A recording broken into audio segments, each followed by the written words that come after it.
Welcome to Women's Sports Weekly, where women's sports happens every day, but we talk about it once a week. I'm Carolyn. And I'm Danielle. Women's Sports Weekly is a podcast where we discuss the latest news, explore interesting stories, and share our love for women's sports. Follow us on Instagram, YouTube, and TikTok at Women's Sports Weekly Pod.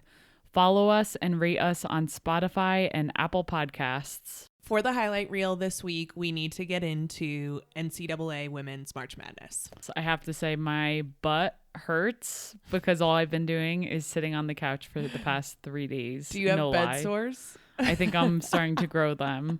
That's so gross. And now I've moved from the couch to this chair to record. It has been a lot of fun to watch them all. It has been. So let's dive into round one. So round one, we only saw one upset. So me calling that there were going to be a lot of upsets was wrong. My bracket is busted. Only one upset. Middle Tennessee State University, ranked number 11, beat Louisville, ranked number 6, 71-69.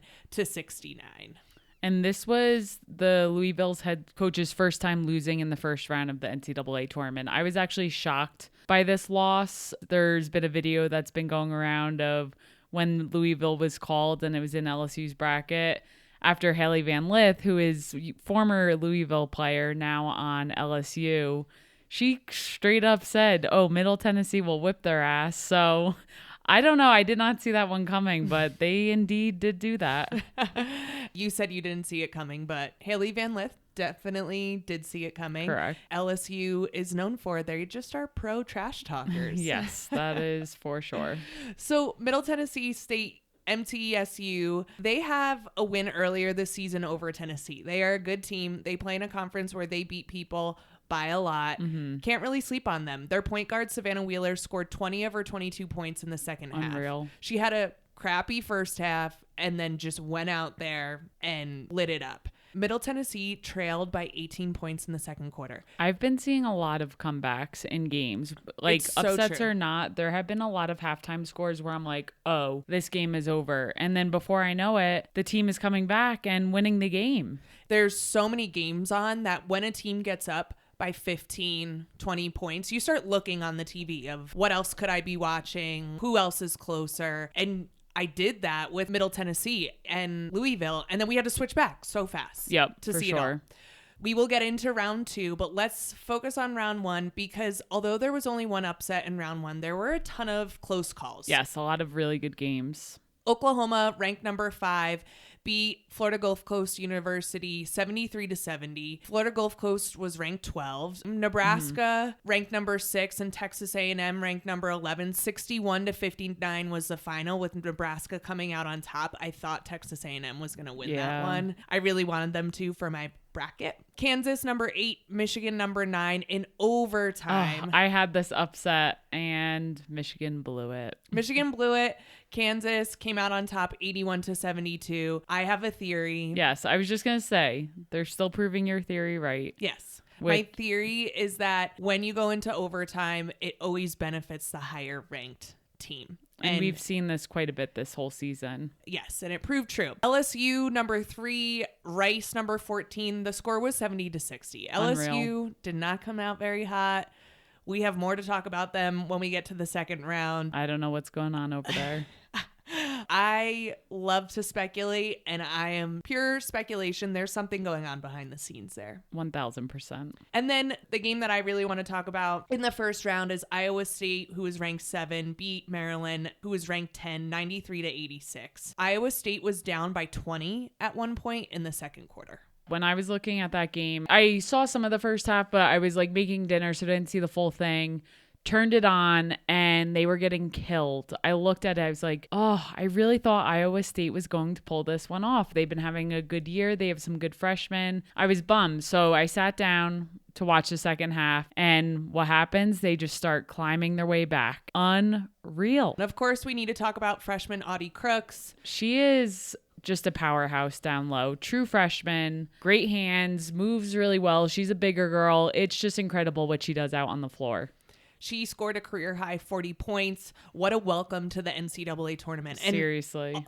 all these freshmen have been doing so well these first and second rounds. No fear. Comes out, shoots 18 for 20, shoots 90%. It's insane. That is so difficult to do. So difficult to do. And what proves it is that she joins Bill Walton as the only other player in NCAA tournament history to score 40 points and go at least 90% shooting. Yeah, that doesn't just happen every day. She was getting interviewed after the game and she was making comments at halftime. They were down and she's like, basically, what are you going to do? You could either hang your head and be upset about it or keep smiling. That team has made comments that you don't get this time back. Their one senior, Emily Ryan, really leads them. The coach has such great things to say about her and how she takes the freshmen under her wing. And it just shows all year how they've come out and won a bunch of games and winning big games like this. It's what makes the NCAA tournament so fun when you have a great story. And unfortunately, Audi Crooks, she's part of the Dead Dads Club that I'm also part of, which is a shitty club to be part of. But her dad died in 2021 when she was 16.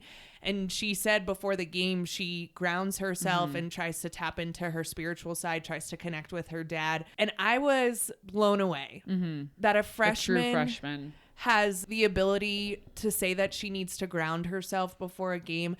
I didn't know what grounding myself was until I was in my 30s. Yeah, I was not saying that freshman year of college. Not until I found yoga, which was way after I was done playing sports, that I really decided to check in with myself about how I was actually feeling and what I needed to do in order to prepare myself for a day. And she is coming in and doing it her freshman year, and it's paying off. 40 points. Yeah, crazy. It was really cool to see.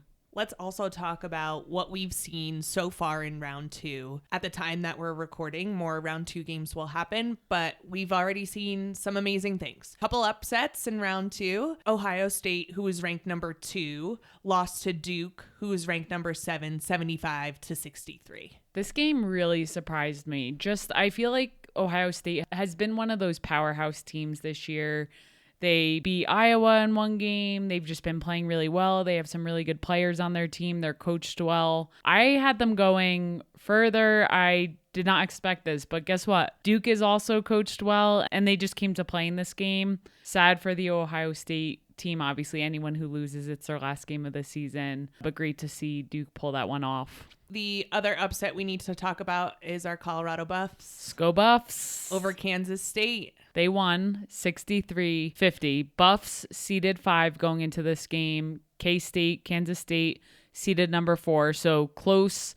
The Buffs were stressing me out during this game. It wasn't a pretty game from either team. No. To start the fourth quarter, the Buffs did not score for the first 5 minutes of the fourth quarter. I was freaking out, but luckily Kansas State, luckily for us, because as we've talked about before, we are Buffs fans. I am wearing my Buff shirt today to represent.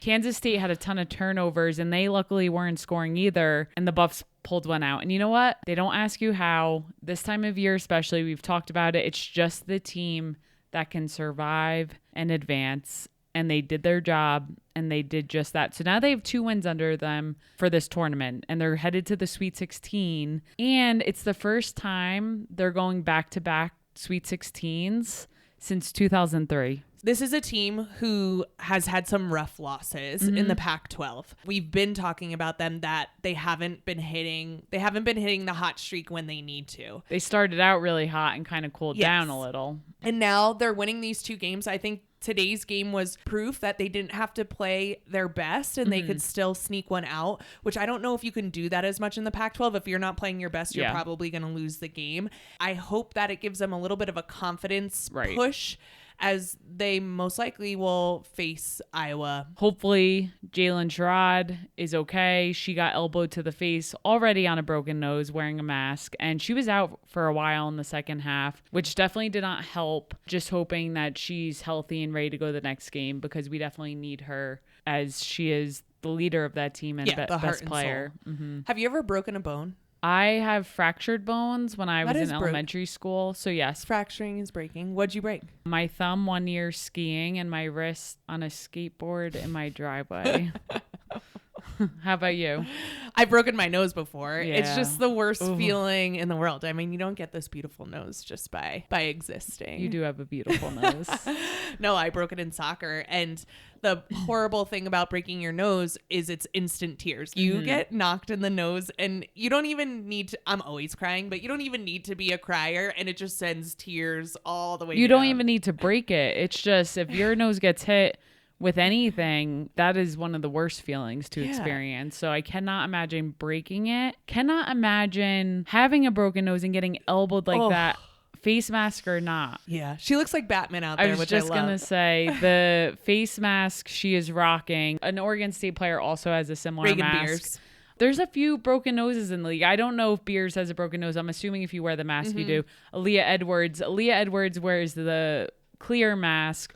And these two have these solid black masks, and they do look like Batman. The design is very cool, and it looks a little more breathable. Yeah. But kudos to those players for sticking it out, because that is painful. When I broke my nose, I was transitioning into basketball season, so I had to start with one of those masks. It takes away a lot of your peripheral vision. Oh, I'm sure. And so these players, they know how to dribble and not look down and things like that. But it took a lot for me to even get my dribble back, because I didn't know I used so much peripheral vision to see down and see the ball. Let's also get into the LSU second round game against Middle Tennessee State University. Yes. So we already talked about Middle Tennessee State upset Louisville, the first round. Then they had to face LSU. Middle Tennessee was beating LSU at halftime, 36-32. LSU again did not look good. No, I'm like, what is going on over there? There is something going on with Kim Mulkey. We'll know more probably this week. If people listening have seen social media, it's been all about her.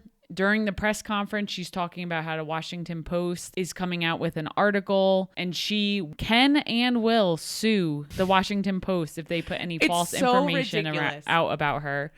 Also saying they have interviewed several disgruntled players from her past, but fail to talk about all the good stories about her. I don't know what goes on behind closed doors with Kim Mulkey. I have suspicions. If she's going to be so outwardly trying to get ahead of it, something's going on. My feeling is it's something not good, and she knows she's in the wrong, and she's trying to get ahead of whatever it is. And Brittany Griner, who played for her at Baylor, in her book had some things that she said about Kim that pretty much said she was not the most supportive. And I'm going to leave it there. We'll see what happens when it comes out. But there's something going on behind the scenes. LSU looks off. However, they hit the reset button at halftime. Haley Van Lith was benched to start the second half, which is crazy. So who knows what happened in the locker room at halftime. Third quarter was a little bit back and forth, and eventually LSU pulled away, and oh my gosh, they won 83-56. So what a turnaround. The score is not indicative of how the game felt. It's lucky for them that they have these two games to figure out what the heck is going on. If they do, they might have figured it out by the second half. Flau'jae Johnson had 21 points. She went off. I think she said, if I can't look towards my leadership and have them leading, I'm just going to put the whole team on my back, and I'm going to do this myself. And not only did she score 21 points, she was blocking people. She was playing great defense. You could just tell she was fired up out there. She, in the post-game interview, had said, I have worked too hard. Our team has worked too hard to lose in the second round of this tournament. And it's true. And I really appreciate that perspective, because I feel like it's getting lost a little bit in the leadership at LSU.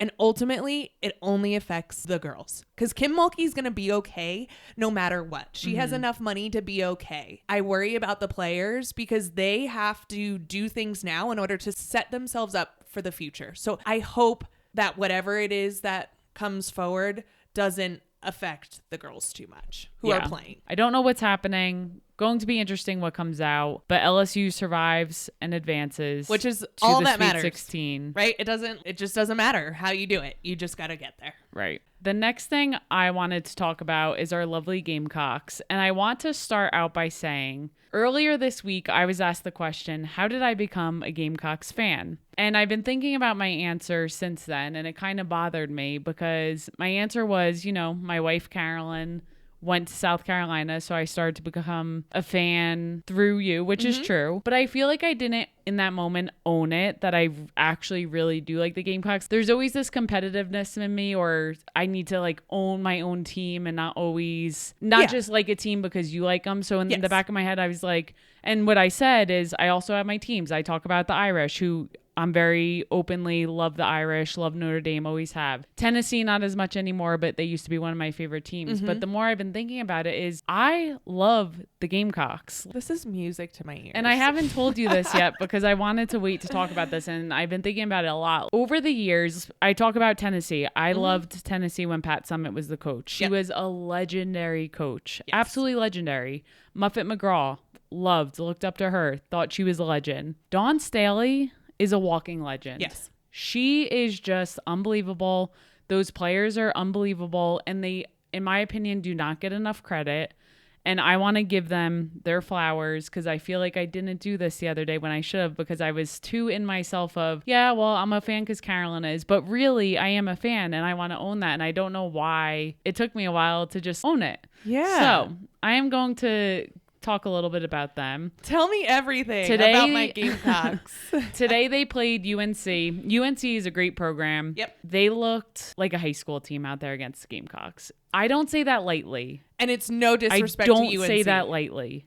It's because the Gamecocks look so good. It's because the Gamecocks are just on a different level. It is unbelievable.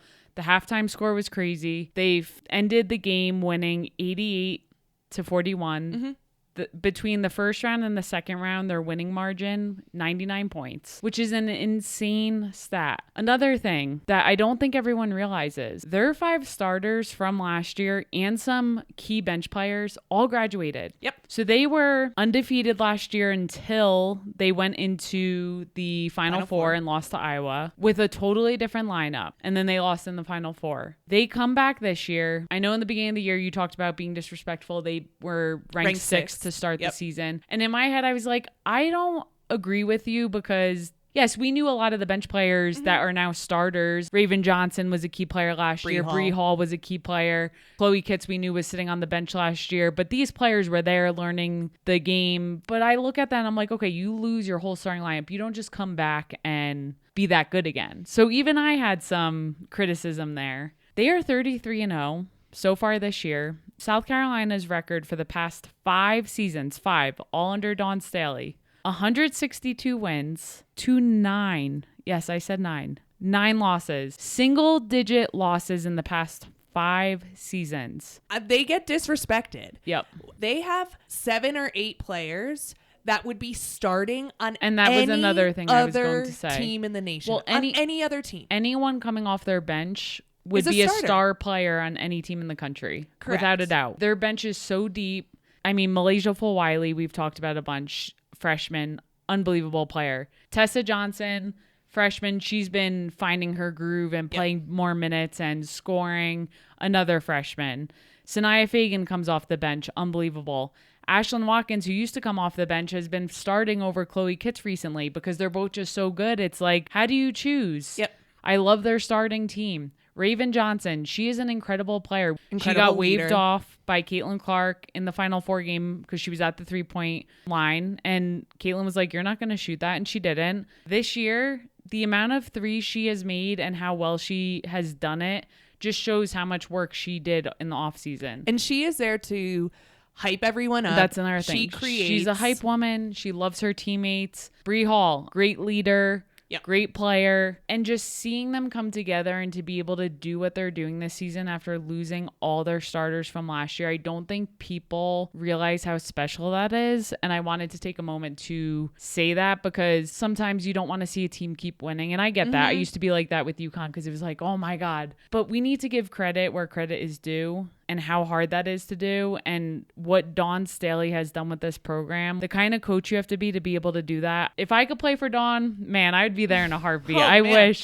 I wish I could play for her. I wish I was that good. I would clean Dawn's house if she would let me. I'm hoping to meet I her would be one her day. dog walker. My claim to fame is I have a picture holding her dog, Champ. When Carolyn and I went to visit, it was the first time I was seeing campus. You were showing me around. We go to the softball practice, and who's there? Champ. Champ was in a press conference this week, by the way, and I was like, I have a picture with him. I'll have to post it because it's literally my claim to fame. I never met Dawn, but I have a picture with her dog, and I kid you not, he smiled for the picture. Oh, he did. He cocked his head. He was happy to be there. I just wanted to say that. Wow. Go Gamecocks. They are truly unbelievable. It is a special team, special program, and I really just love to see them play. That is what I've been thinking in my head, that they just seem special. Yeah. And so I'm just watching and really trying to just witness the specialness. You're that's witnessing going on. greatness. So we'll see what happens. Anything can happen. I know. I hope I'm knocking out. And I didn't say anything. I'm not saying they're going to go undefeated. I'm just saying where they are in this moment in time, it has to be recognized. And whatever happens, they need more credit. Yes. The other thing, just watching all these games, I've talked about it before. I played basketball in college at a Division III school. My senior year, we made the NCAA tournament, which was a huge deal. We got an at-large bid because we didn't win our conference tournament that year.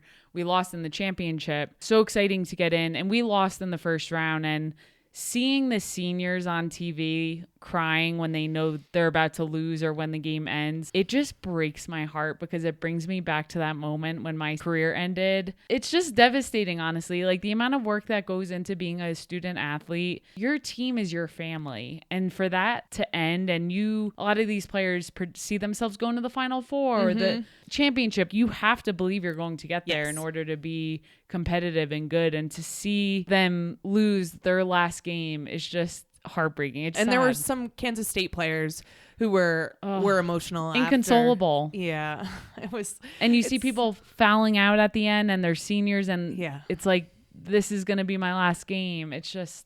And I think on a future episode, we need to cover the transition from being an athlete to being a normal person. Yeah, that took me a long time to figure out. It's a tough transition. Yes. If these women aren't going to the WNBA and they have to figure out what's life after basketball, it is difficult. So for sure. There should be a class on that or something. I wish I had some more guidance. Or like a transition person who can help with that, because you have to figure out what you're doing with your life. And now you don't have this regimented schedule. Let's save it because we could really go into it. So many good games. Like I said, my butt is hurting, but I would do it over again. I love this time of year. It's like Christmas. And as they say, keep dancing. Oh, I love it. We also need to talk about softball in our highlights. Before we get into my softball highlight, I need to apologize.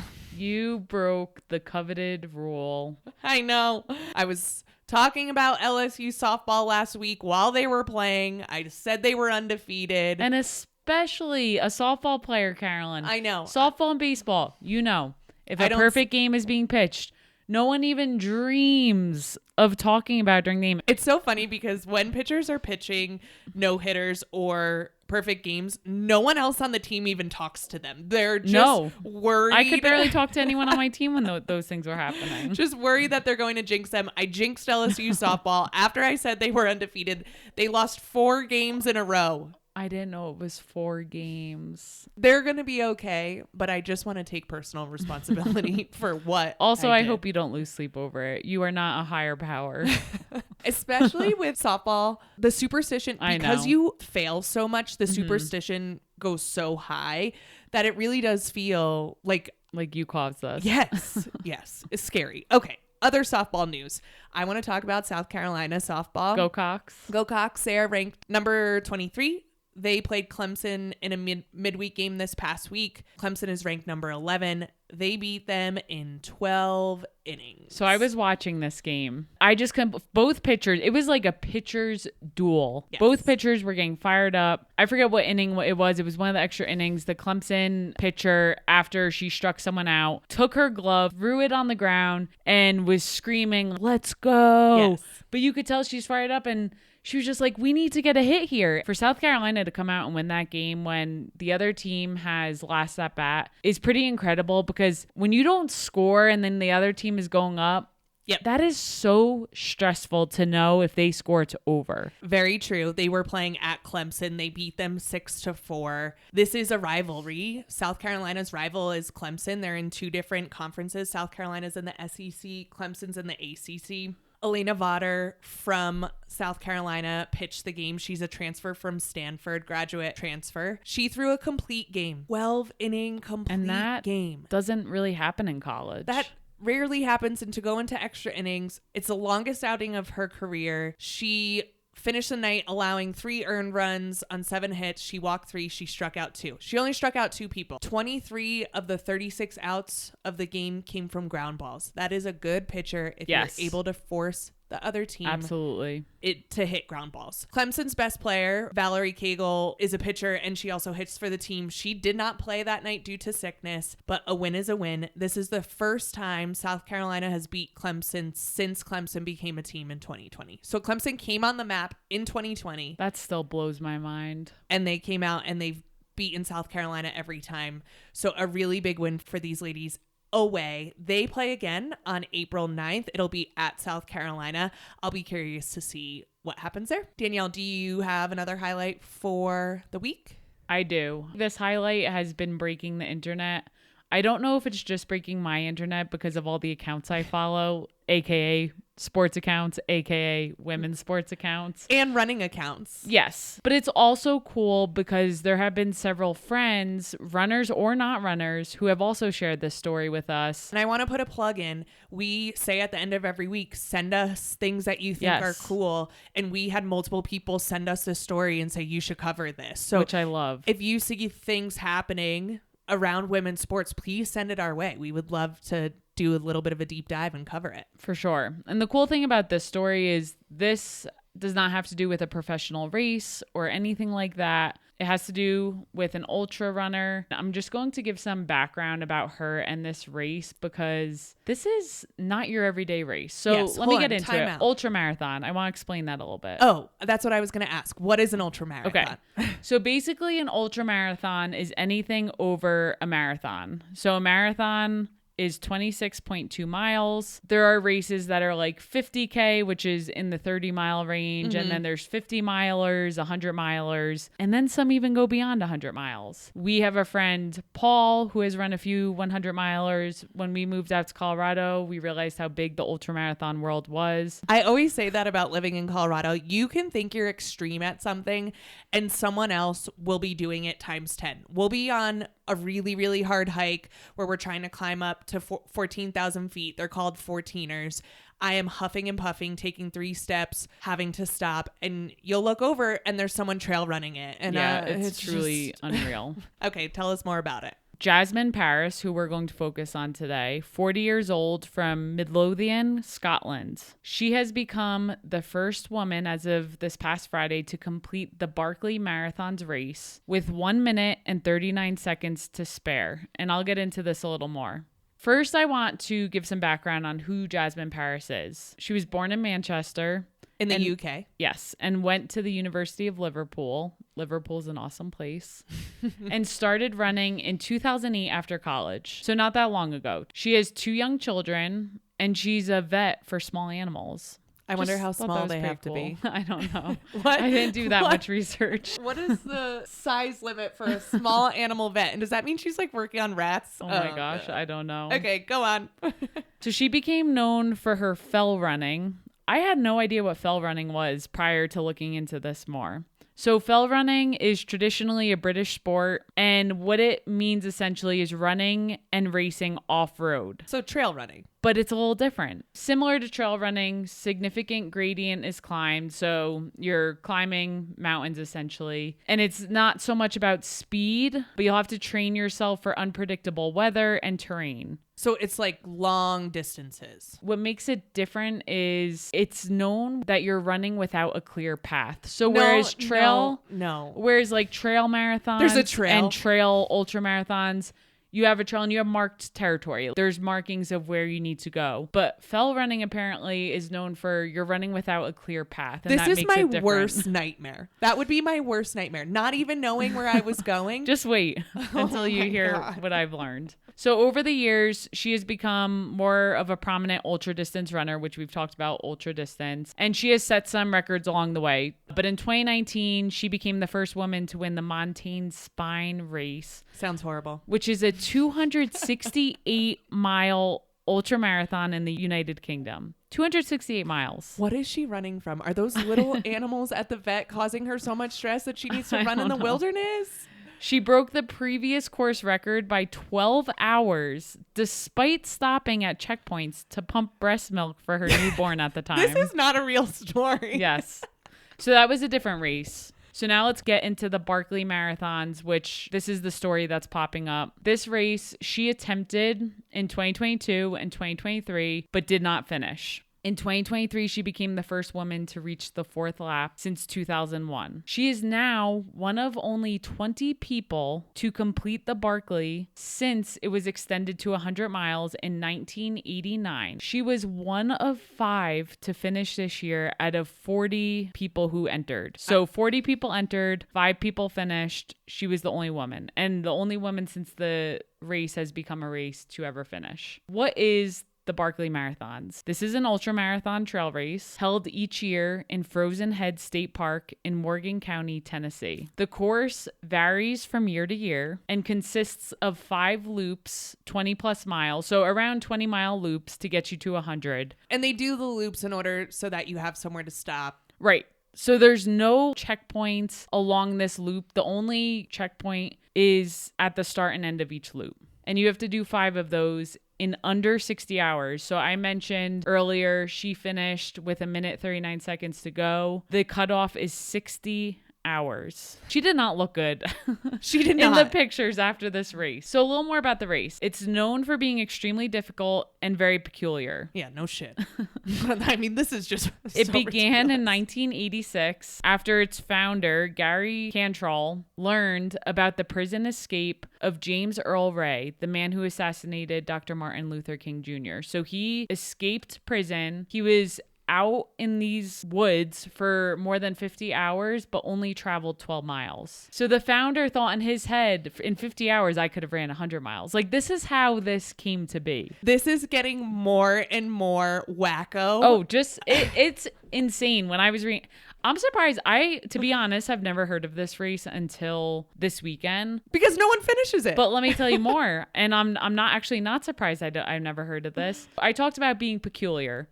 The rules for entering this race are cryptic, quote unquote. The Barkley doesn't advertise, and it asks applicants to submit an essay explaining why they want to compete, and they have to pay $1.60 as an entry fee. This is a joke.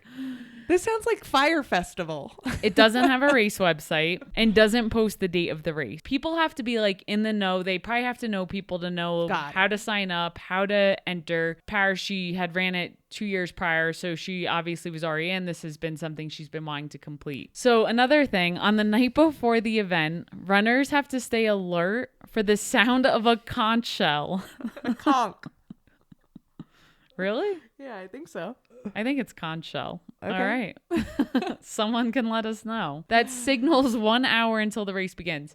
For anyone who has run any type of race of any distance, it is nerve-wracking. The night before, it is hard to sleep as it is, and that is when you know what time the race is going to start. These people are sitting around waiting for the sound of a shell to signal that they have 1 hour until the race begins. This sounds like a cult. When they take their marks, Cantrell signifies the start of the race by lighting a ceremonial cigarette. So the person who started this, the founder of the race, correct, lights a cigarette before it's... This is a cult. This is what I'm learning. This is a cult. Go ahead. As the race advances, so while the runners are running their loop, again, there's no one out there. There's no crew team out there. There's no checkpoints. It's just at the beginning and the start. Runners must find books that are scattered along the course and remove a page that corresponds to their assigned number to prove their progress. I have no so words as anymore. You hear more about this, you can understand the 60-hour time mark. Mm-hmm. There is over 60,000 feet of ascent and descent, which is twice the elevation of Mount Everest. And they're finding books and ripping out pages. So they're on a trail that's unmarked. They don't know when they're running, but when they do know they're running, a conch shell will be blown. Then a cigarette will be lit. Then they can start. Then while they're running through woods that have no path and they're running uphill, covering over 60,000 feet in elevation, they're looking for books and they're taking out pages. This does not even sound real. I cannot believe this woman finished it. She has attempted the past 2 years. She has gotten through a big chunk of the race, as I had mentioned earlier in the past, and still came back to finish. I read that she really wanted to inspire other women and young girls to believe they could do things like that. So I think there's a greater motive there. And obviously she is very motivated. She runs a ton of races overseas. She's already looking forward to more races after she rests a bit. I can't imagine the willpower, the mental fortitude that you have to be able to even compete in something like this. And if they're only paying $1.60 to get into this race, I can't imagine that they're winning any prize money at the end. I don't think so. This is not something that pro runners, to my knowledge, are ranked. I will definitely be doing more research on this because now I'm really curious to learn more. In 5 years, Danielle and I are going to be at this race and I'm going to be lighting cigarettes. No. You know me. I am way too scared to do anything like that. I'm comfortable with the marathon right now. I enjoy that. As of right now, I do not have interest, and especially don't have interest to do something as crazy as that. All props to Jasmin Paris. And she knew she had a few minutes left and she had to sprint up a hill because she almost wasn't going to finish in the cutoff. She sprinted up the hill. I don't know how long the hill was. And when she crossed, she didn't even know if she made it in time. She just collapsed. Your body and your mind have to be under so much stress at that point. 60 hours of potentially no sleep, and your body has just been moving for 100 miles. Looking for books. That, and you're in the dark by yourself with your own thoughts. 40 people started this race, 5 finished. You're going through 2 nights in the dark of doing this. And she is a mother. Women are just amazing. It is inspiring for me. Like I said, I would not do something like this. I need it on recording so I can play this again. But I do think it's incredible, and we'll definitely be curious to follow her a little more. And hell yeah, Jasmin. That is incredible. Scary. Danielle, what are you looking forward to this coming week? Not going to lie, the only thing on my brain has been basketball. And I will be looking forward to the Sweet 16 and the Elite 8. I just love the names this time of the tournament. Sweet 16 Sweet and 16 Elite is my 8, favorite. Final 4. I love it. So the Sweet 16 will be played Friday, March 29th and Saturday, March 30th. And the Elite 8 will be played Sunday, March 31st and Monday, April 1st. Quick turnaround from the Sweet 16 to Elite 8. It's amazing when you think about how many teams you start with and how quickly they dwindle down. Just gets cut in half. Yes. By the time our next episode is released, we will have our final 4 teams. Crazy. So I'm just really looking forward to the games. They just get more competitive as the tournament goes on, survival of the fittest. So be sure to watch those games. What are you looking forward to besides basketball, of course? I will be watching a lot of basketball, but I also watch a lot of softball. And I am looking ahead to college softball. Duke number 4 takes on Virginia Tech this coming weekend, ranked number 12. They play this Thursday, Friday, and Saturday. ACC matchup. Duke currently sits at 26-3. Virginia Tech currently sits at 25-5-1. Virginia Tech is coming off a weekend where they split with Alabama. Alabama is ranked number 15, but an SEC powerhouse. Duke is in its 6th season as a D1 program. So they were a new addition, just like Clemson softball. They're only in their 6th season and they're already ranked 4. I always find certain players that I get into and want to watch, and there is a pitcher on Duke. Her name is Jayla Wright. She's a senior pitcher. When she's pitching, she's 11-0 on the season. You're going to say it again. Oh, I thought something happened. Oh my gosh. No, you can say it. It's a fact. Oh my God. No, okay. You could say it. When she pitches, she's 11-0. I really hope I don't jinx her because I really like her. Her hair, she has an interesting wind up and her hair is really long and it always kind of gets in, it doesn't get in her way, but it comes forward when she pitches. So her braids come forward while she's releasing. And I actually think it's added distraction for the hitters because the hitters are looking for release point. She's very good. If you have a chance to watch them, turn it on. Again. Awesome. That's it for this week. We will see you next week on Women's Sports Weekly. In the meantime, watch women's sports, rate and subscribe to the pod on Spotify, Apple, and YouTube. Your rating, your subscription goes a really, really long way. Yes, so please do that. Share the podcast with your friends. Keep sending us topics you want us to cover on Instagram at Women's Sports Weekly Pod. Thanks for joining us. See you soon. See you next Tuesday.